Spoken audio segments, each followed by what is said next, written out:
Bismillahirrahmanirrahim. Bismillahirrahmanirrahim. Assalamualaikum warahmatullahi wabarakatuh. Alhamdulillah, salatu wassalamu ala rasulillah, amma ba'du. Pada kesempatan yang mulia ini, saya mengajak kita semua untuk menyaksikan kesaksian dari Abah Husni Tamrin terkait dengan Tuan Guru Bajang. Jadi Tuan Guru Bajang oleh beliau diceritakan masa lalu beliau ketika bersama Maulana Syekh. Ya, mudah-mudahan bermanfaat ya. Susah mencari pejabat yang bisa ngomong seperti ini. Abi tukang ngomong, malahan terlalu banyak ngomong. Tapi pas dengar tadi semua mengena. Pantes almarhum Tuan Guru Syekh ketika beliau berusia 8 tahun. Saya dengar bukan dari beliau dan bukan dari keluarga. Abi sering bolak-balik ke sana ketemu sama orang-orang tua. Sampai terakhir ketemu sama yang paling tua. Disebutnya Tuan Guru 3 zaman. Sampai ketemu, sampai lukan, cerita bahwa ketika umur 8 tahun, beliau 8 tahun masih kene balita, ayahnya kakeknya diundang di kantor gubernur di Pendopo, terus bilang, insya Allah nanti cucu saya duduk di sini 10 tahun jadi gubernur. Dan ada satu lagi, bahwa insya Allah cucu saya ini orangnya nanti akan jadi pemimpin di Indonesia. Ini semua, ingat, bukan deklarasi, bukan kampanye. Allah Maha tahu keinginan kita semua, mendambakan seorang pemimpin yang memiliki kalamul haq. Beliau insya Allah. Bagaimana Abah bercerita tadi itu didasarkan pada fakta ya. Kemudian Tuan Guru Bajang ketika di dekat Abah juga, Abah Husni itu menceritakan mengisi kajian dengan penuh hikmah, khusyuk itu, sehingga wajar Abah itu menarasikan hal-hal seperti itu. Nah, berikut ini kita dengarkan apa yang disampaikan oleh Tuan Guru Bajang.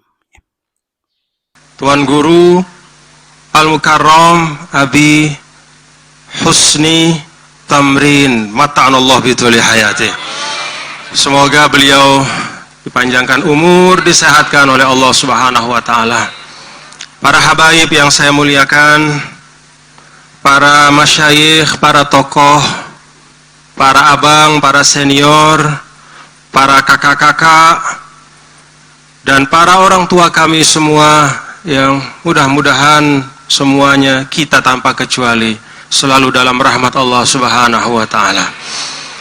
Alhamdulillah wa syukrulillah.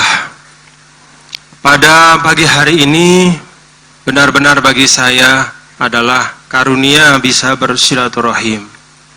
Walaupun abi saya betul-betul agak kurang sehat ya. Jadi ngomong ini juga udah keringetan nih, Bi. Ya.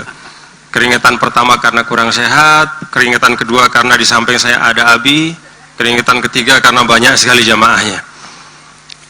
Tapi di atas semua itu, kesyukuran yang tak terhingga bagi saya, Muhammad Zainul Majdi, pada hari ini bisa hadir di Majelis Al-Ihya. Semoga majelis kita diberkahi Allah Subhanahu wa taala. Di depan saya ada 6 foto para ulama masyayikh, guru-guru kita rahimahumullah rahmatal abrar. Semoga Allah merahmati beliau-beliau semua. Dan paling kanan itu foto dari muassis Nahdlatul Wathon, yaitu kakek saya, al-maghfurlah Tuan Guru Ki Haji Muhammad Zainuddin Abdul Majid. Beliau juga pahlawan nasional, menunjukkan bahwa dari awal, bahkan jauh sebelum hadirnya Republik Indonesia 1945, para ulama lah yang selalu di depan berjuang. Maka merupakan su'ul adab kalau ada siapapun berusaha untuk memisahkan antara keislaman dan keindonesiaan. Kalau tidak karena dima'ul ulama wa midaduhum, kalau bukan karena darah-darah dari para ulama, para syuhada, dan juga dakwah-dakwah mereka, tulisan-tulisan mereka, mungkin tidak akan hadir yang namanya Indonesia.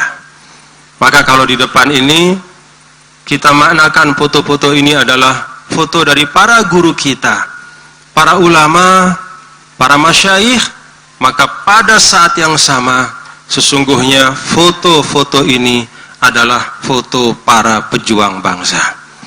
Falnaqra'il Fatihah lahum wa li masyayikhinal akharin. Semoga Allah Subhanahu wa taala merahmati beliau semua, termasuk usul, yaitu para orang tua dari Abi di sini. Terus wa in alau, terus ke atas. Wa masyayikhuhu, guru-guru beliau, wa in alau, terus ke atas sampai kepada hadrat baginda Nabi besar Muhammad sallallahu alaihi wa alihi wasallam. Ala hadhihi niyyah wa ala kulli niyatin salihah wa ila hadratin Nabi. Al-Fatihah.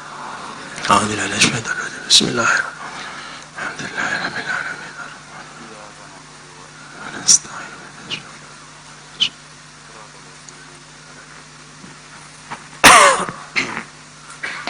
Abi yang saya cintai dan saya muliakan, bapak-bapak, ibu, para hadirin dan hadirat sekalian, saya datang ke sini bawa banyak niat, sebagaimana yang diajarkan oleh para ulama kita.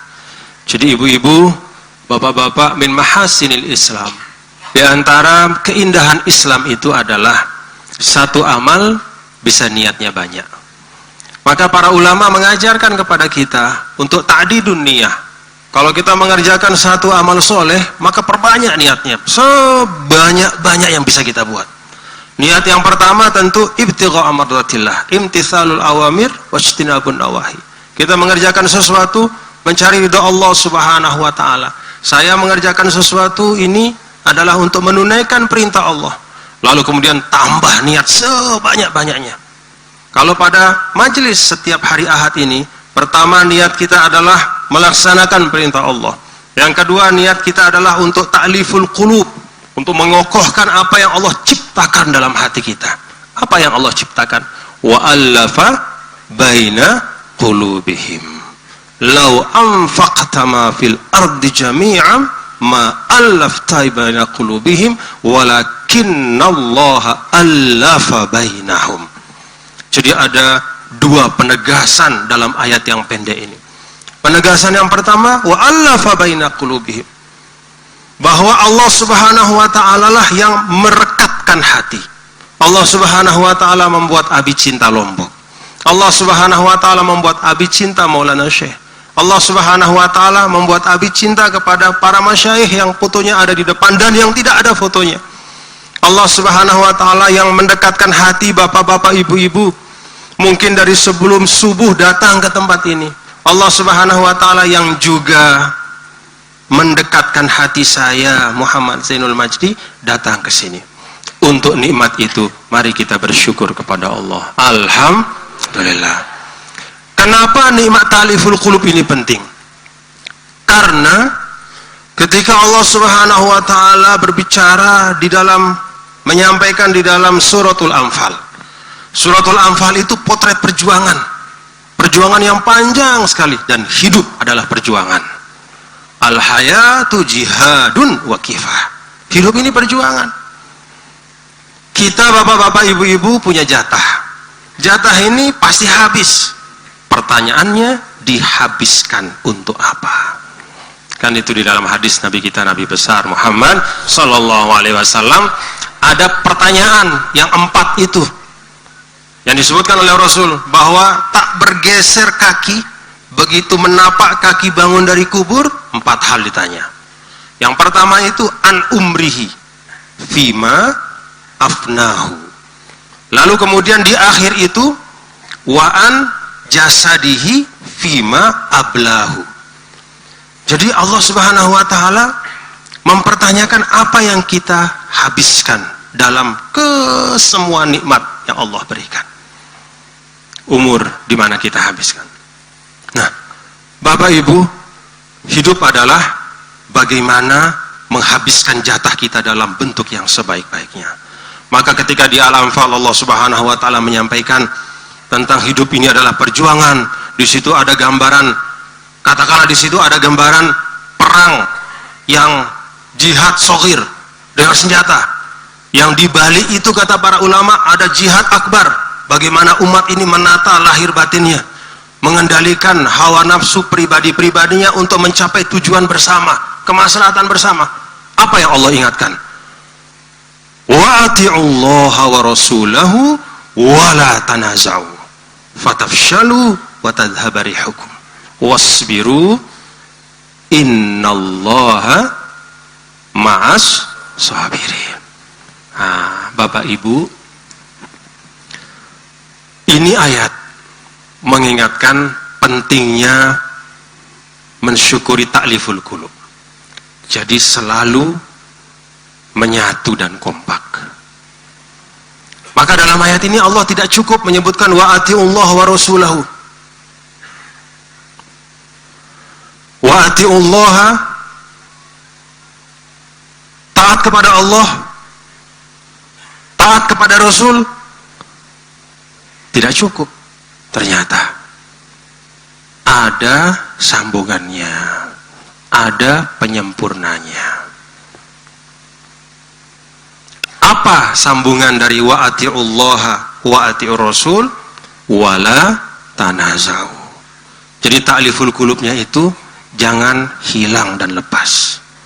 Wala tanaza'u. Tanaza'u itu maknanya berselisih. Tanaza'u itu maknanya berpecah belah. Jadi Allah dekatkan, justru kita jauhkan.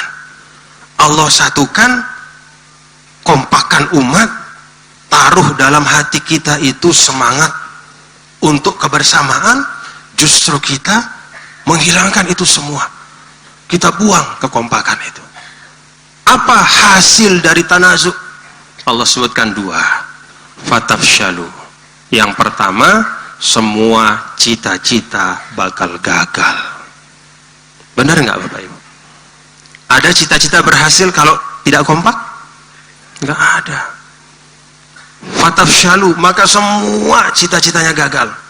Di sini kata para ulama Allah Subhanahu wa taala menggunakan fi'il lazim yang tidak membutuhkan objek. Apa artinya kata para ulama? Menunjukkan bahwa seakan-akan objeknya nggak penting. Karena gagal itu bisa dalam semua hal, nggak perlu dijelasin gagal ini, gagal itu, gagal urusan pribadi, gagal urusan keumatan, gagal urusan sekolah, gagal urusan perjuangan, gagal segala macam, nggak perlu dijelaskan gagal apa. Yang jelas gagal aja. Fatafshalu. Dikunci oleh Allah. Semua perjuanganmu akan gagal ketika ta'liful qulub itu hilang. Nggak cukup perjuangan itu gagal, wa tazhaba rihukum, anginmu bakal hilang. Apa itu angin? Ar-rih huwal haibatu wal muru'ah. Jadi kehormatan umat itu hilang. Angin itu gambaran dari kehormatan dan kebanggaan, nama baik. Nama baik yang digambarkan di dalam hadis Nabi kita, Nabi besar Muhammad sallallahu alaihi wasallam, nusirtu birru'bi masirata syahrin.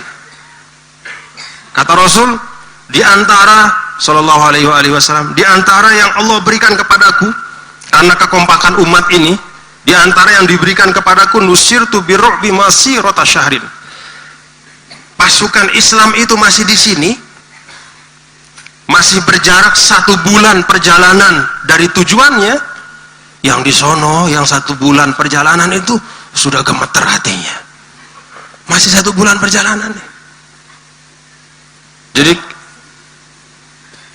Nabi masih di Madinah, meneriakkan Allahu Akbar.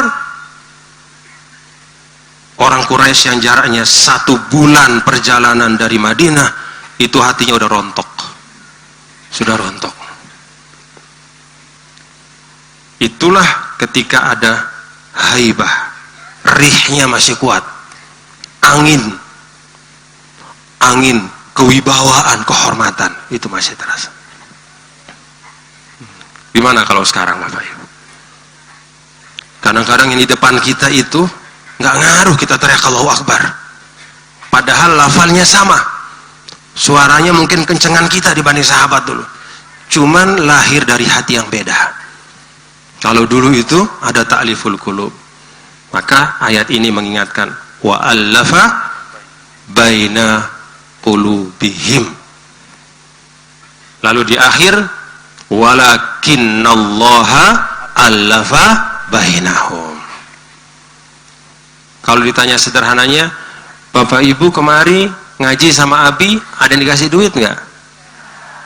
Yang ada malah keluar duit. Ada yang dikasih jabatan nggak? Yang ada bahkan mungkin hal-hal lain yang sifatnya duniawi disingkirin sebentar, 1 jam, 1,5 jam buat nuntut ilmu. Inilah ta'liful qulub. Alhamdulillah. Dan di sini kekuatan umat. Itulah sebabnya kata para ulama, khitab Allah Subhanahu wa taala di dalam Al-Qur'an itu daiman bisighatil jam'i. Allah tidak pernah memanggil si fulan, tapi ya ayyuhalladzina amanu.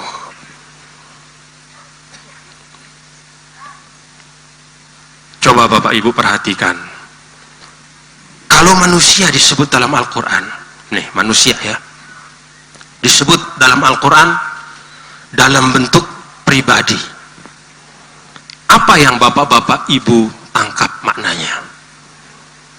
Innal insana khuliqa halu'a idza massahu syarru jazu'a wa idza massahul khairu manu'a illal musallin. Ketika disebut dalam bentuk tunggal sebagai satu pribadi, maka wajah manusia dalam Al-Quran itu selalu wajah yang penuh dengan kelemahan. Innal insana khuliqa halu'a. Manusia itu diciptakan selalu berkeluh kesah. Benar nggak ibu-ibu? Ya. Ibu-ibu sering berkeluh kesah? Ya. Dan tidak hanya berkeluh kesah, bahkan banyak nikmat bisa kehapus dengan satu saja masalah. Kita kadang-kadang sama orang, saking baiknya mungkin ya, kita kadang-kadang sama orang atau sama sesuatu, kalau sesuatu udah dekat, kadang-kadang kita jarang bisa menghargainya. Bapak sama ibu, suami sama istri, suaminya itu misalnya orang baik, orang soleh, kalau keluar orang menghormati, tapi di rumah istri nggak menghormati. Kenapa? Karena dekat setiap saat. Itu sebabnya dulu Sayyidina Ibnu Abbas, Abdullah Ibnu Abbas, beliau itu pada saat di Mekah beliau pindah ke Taif, pergi ke Taif, tinggal ke Taif. Orang nanya, wahai sepupu Rasul, pada saat orang dari seluruh dunia datang berusaha untuk dekat, tinggal sedekat mungkin dengan Ka'bah, kok Anda ini justru menjauh dari Ka'bah? Kok tinggalnya di Taif? Orang pada datang ke Ka'bah, pingin ngelihat Ka'bah, kok Anda yang setiap hari lihat Ka'bah kok malah pergi menjauh? Apa kata Sayyidina Abdullah bin Abbas? Saya takut kalau saya selalu di samping Ka'bah, rontok keagungannya di mata saya. Jadi hati-hati. Hati-hati kalau misalnya hari-hari dekat sama ulama, ini hati-hati ya. Buat saya juga peringatan nih. Dekat sama orang baik, orang soleh, hati-hati. Jangan menganggap itu sebagai sesuatu yang biasa, tapi selalu syukuri sebagai nikmat. Karena kalau dianggap biasa, bisa rontok itu kehormatan. Dianggap biasa aja. Mulai tumbuh su'ul adab. Mulai kemudian, ini temen nih, bukan guru lagi. Na'udzubillah. Innalillahi wa inna ilaihi. Makanya ada paman saya dulu ditanyain sama murid Maulana Syekh itu. Ustaz, kan Maulana Syekh ini tiap hari didatangi sama orang. Kok Ustaz gak setiap hari? Cari berkah, tiap hari deketin. Saya takut, kata Ustadz Zainul Arifin itu, paman saya itu, saya takut selalu dekat sama Maulana Syekh seperti sebagian orang, karena kalau akrab lama-lama jadi akrob, kata dia. Dekat, lama-lama jadi kalajengking. Jadi akrob ke akrob, ya. Jadi beda hurufnya dikit tipis, ya. Dekat, lama-lama nggak bisa menghargai. Akhirnya kemudian bukan yang membawa kebaikan, tapi justru membawa yang tidak baik. Nauzubillah min dzalik. Nah, Bapak Ibu, Al-Quran ketika bicara tentang manusia, kalau sendiri-sendiri nih, saya sendiri, ibu sendiri, bapak sendiri, ketika bicara tentang pribadi, maka yang terlihat wa khuliqal insanu dha'ifa.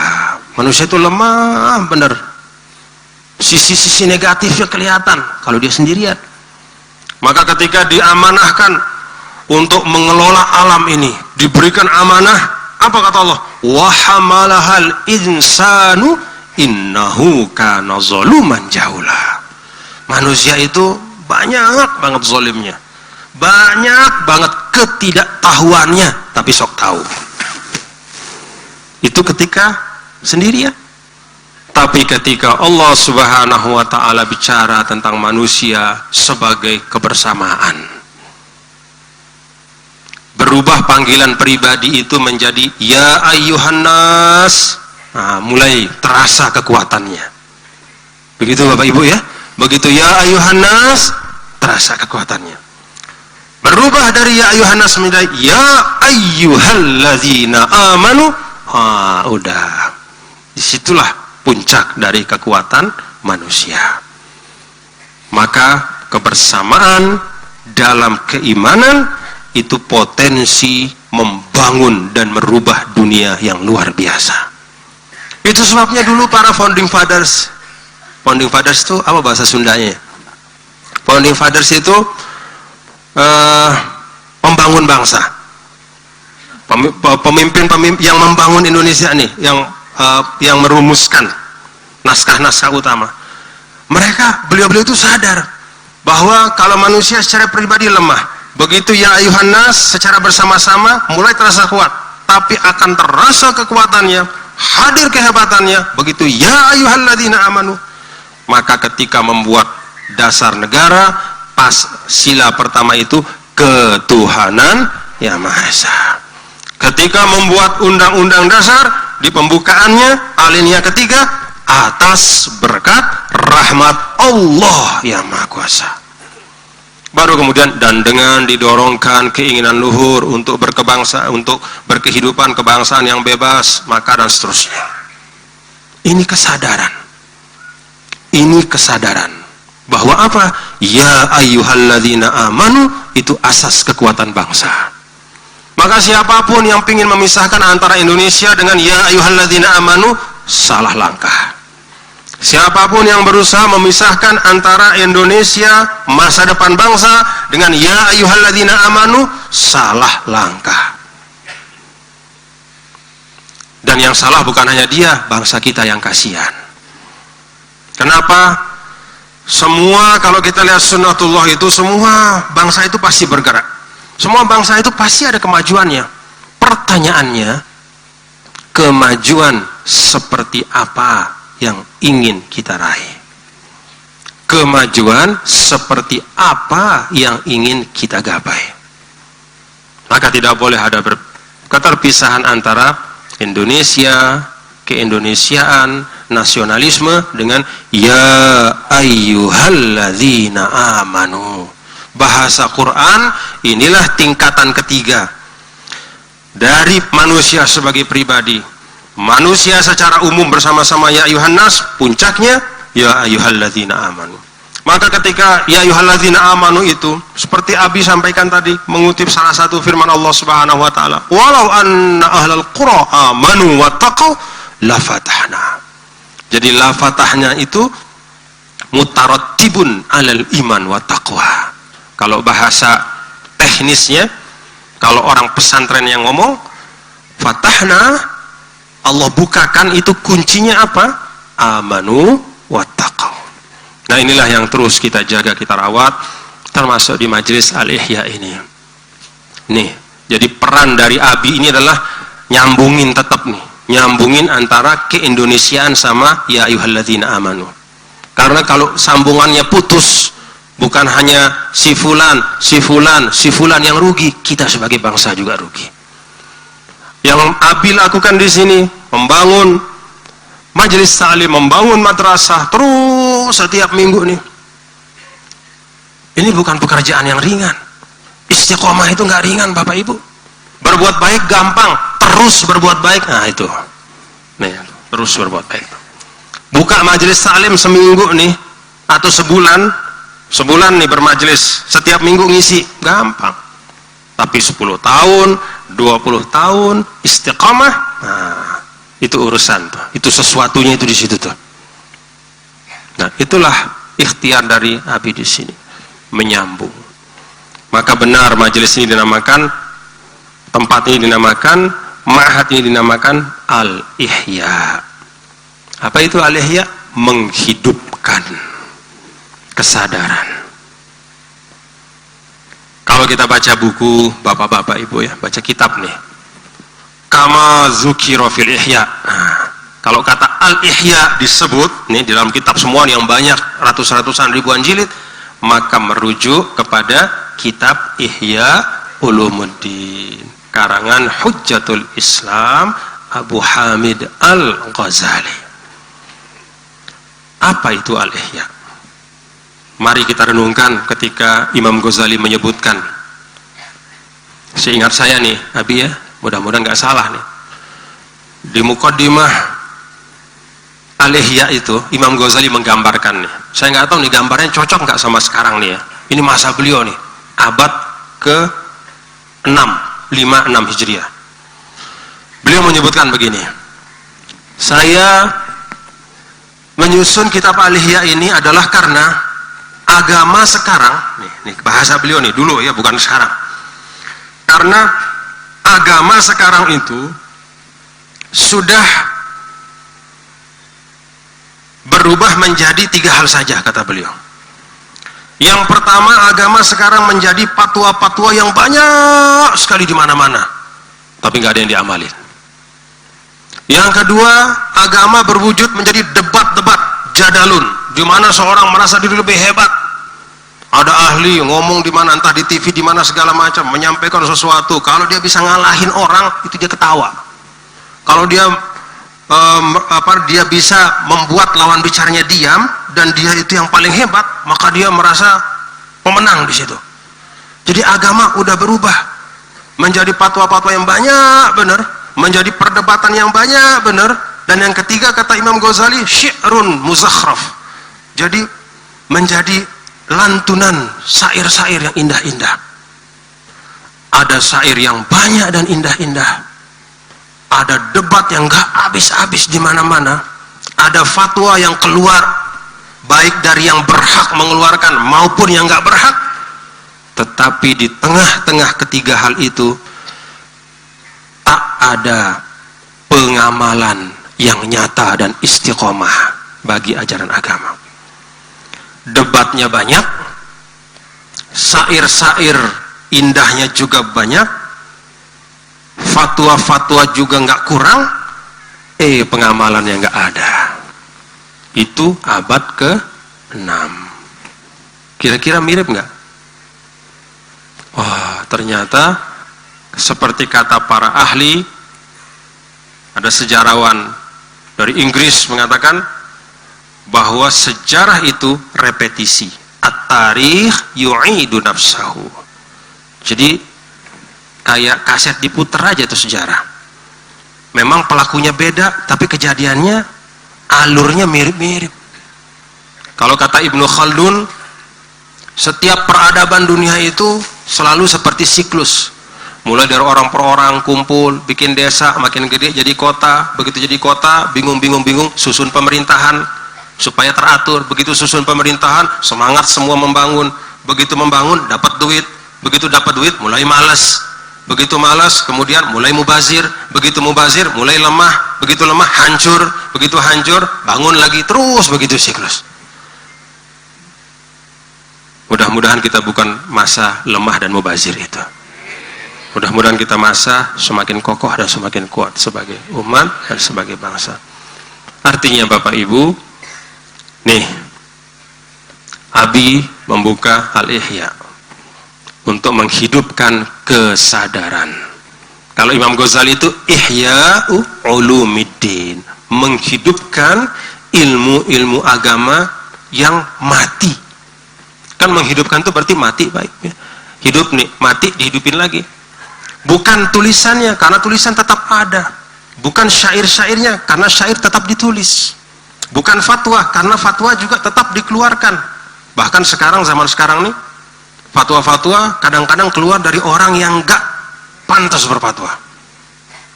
Tidak ada muahilatnya. Gak tahu kita, dia ini dapat sanad dari mana nih. Keluar aja fatwanya plus. Oh, masyarakat bingung. Ajra'ukum alal futya, ajra'ukum alal nar. Orang yang paling gampang, mudah, ringan berfatwa, itu orang yang paling berani masuk neraka, kata Nabi. Na'udzubillah. Makanya Imam Malik di satu majelis ditanya 42 pertanyaan, beliau hanya jawab 6 saja. Nggak gengsi. Nggak gengsi. Sisanya yang 36 itu apa kata beliau? Wallahu a'lam bissawab. Jadi ulama bilang wallahu a'lam itu nggak apa-apa ya.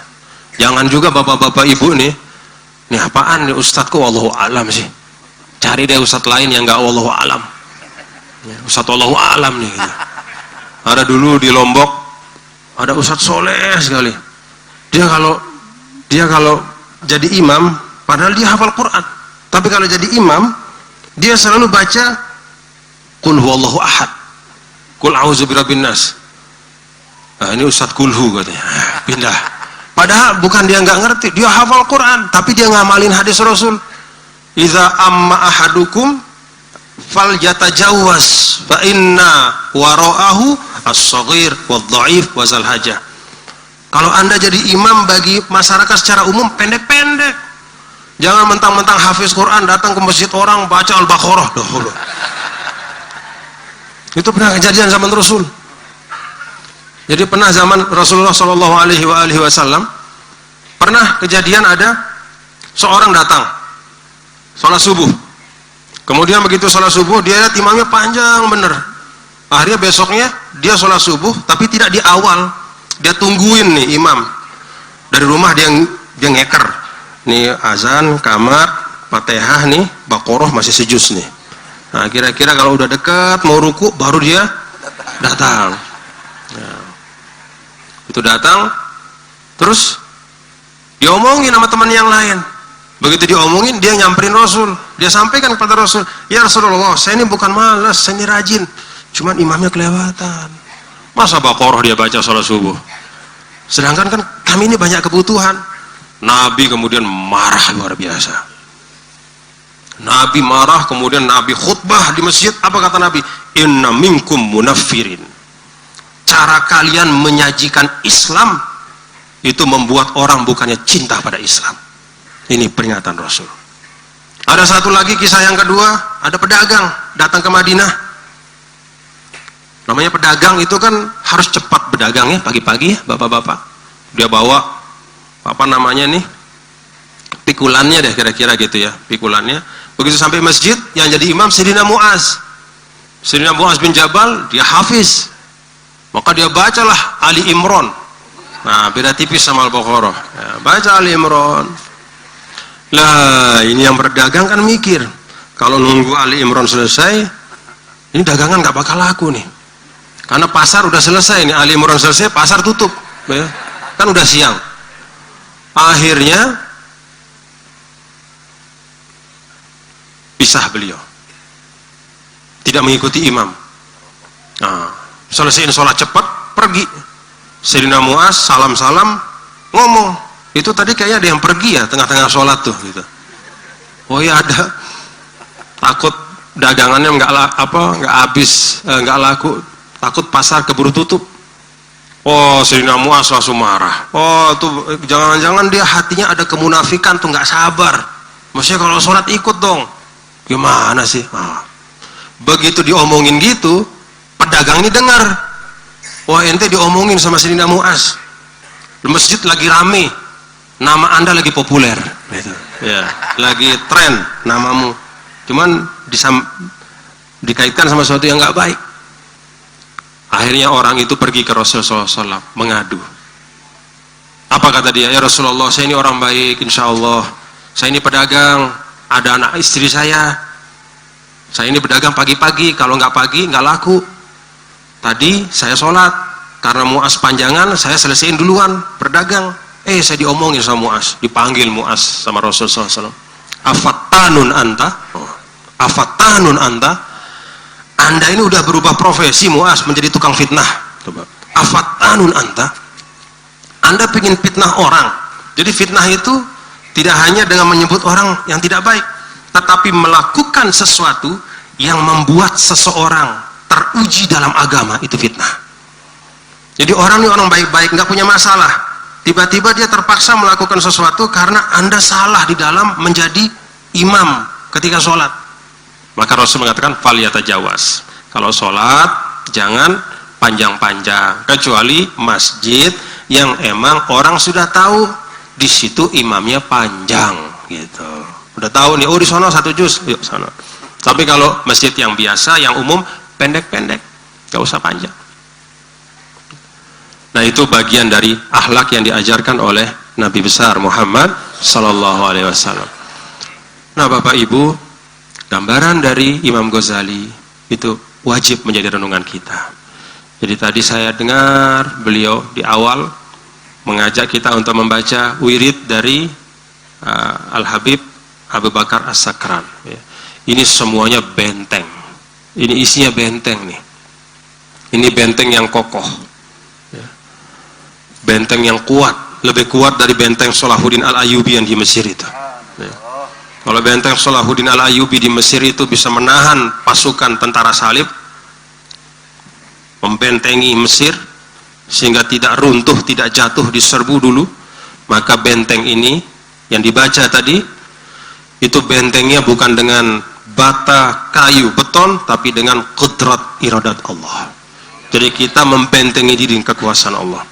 Nah ini penting betul. Jadi Abi di sini membuka majelis ini untuk mengajak kita semua memperbanyak amal-amal kita sebagai umat.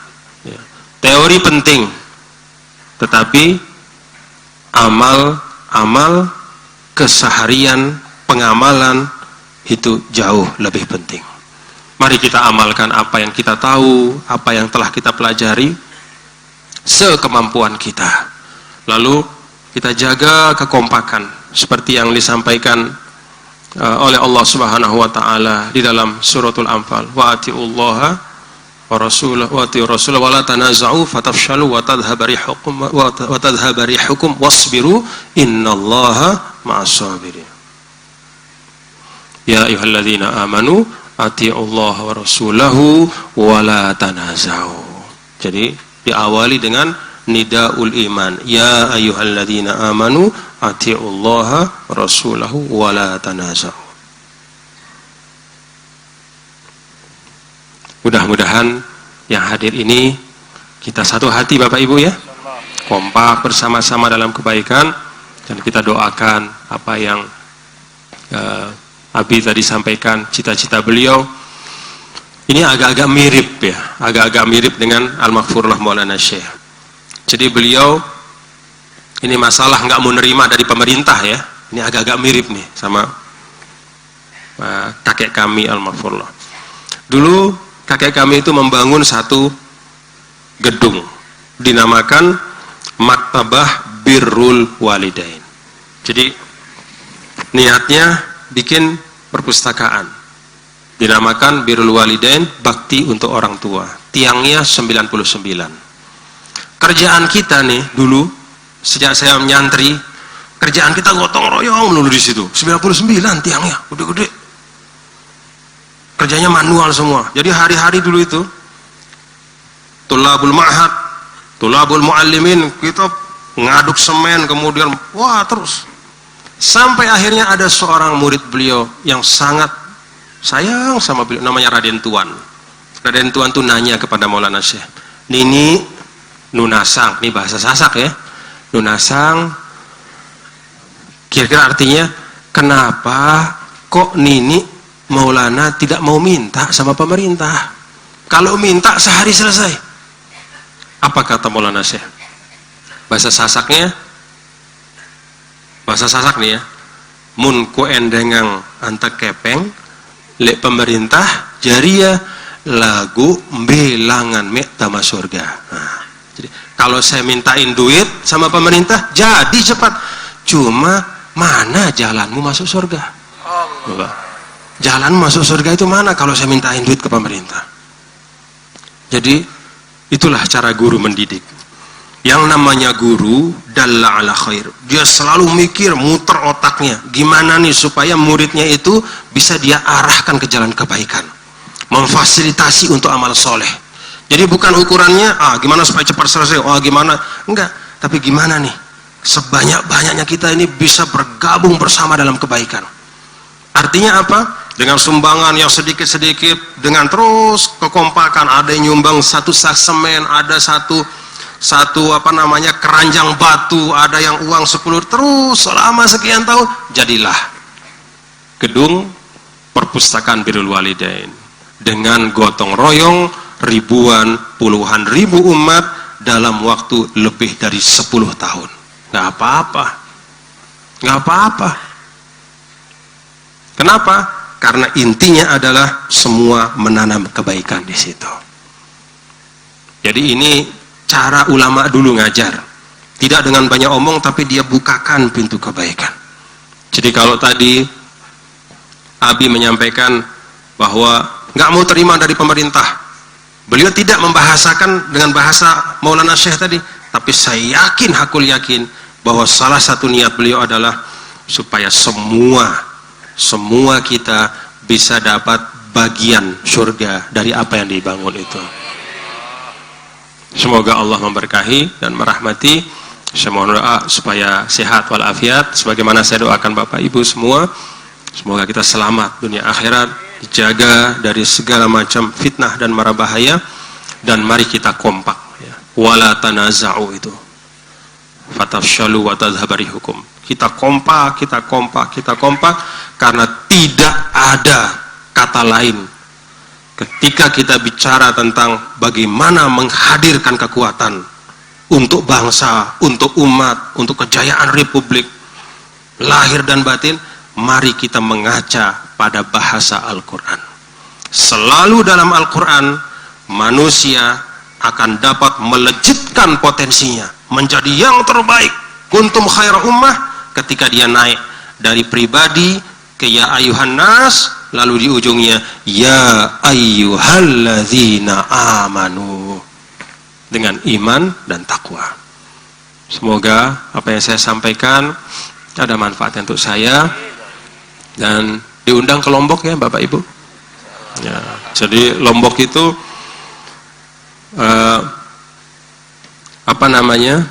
prioritas pembangunan itu ada pertanian sama pariwisata. Nah, untuk pariwisata kita sedang mengembangkan yang disebut dengan Muslim Friendly Tourism atau wisata halal. Selama 2 tahun berturut-turut Lombok dinobatkan di dalam pertemuan wisata halal dunia di Abu Dhabi ya, nih, Lombok ini ditetapkan sebagai the best halal destination.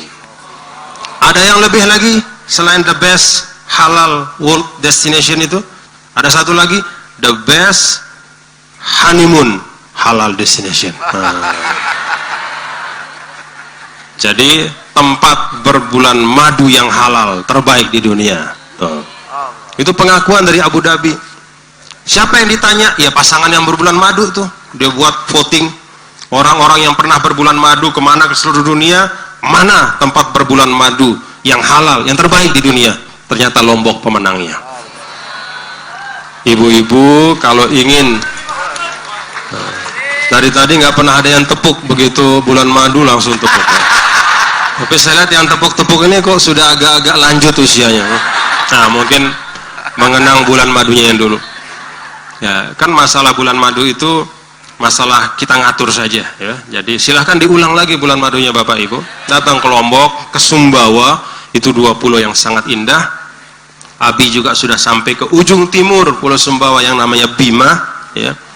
Itu juga tempat para ulama di Bima itu banyak ya. Di Mekah itu ada ulama-ulama Bima, dari Sumbawa, dari banyak. Alhamdulillah. Kami menerima kehadiran kedatangan Bapak Ibu kapanpun silahkan datang. Kami terima dengan hati yang lapang, kesyukuran dengan penuh penghormatan.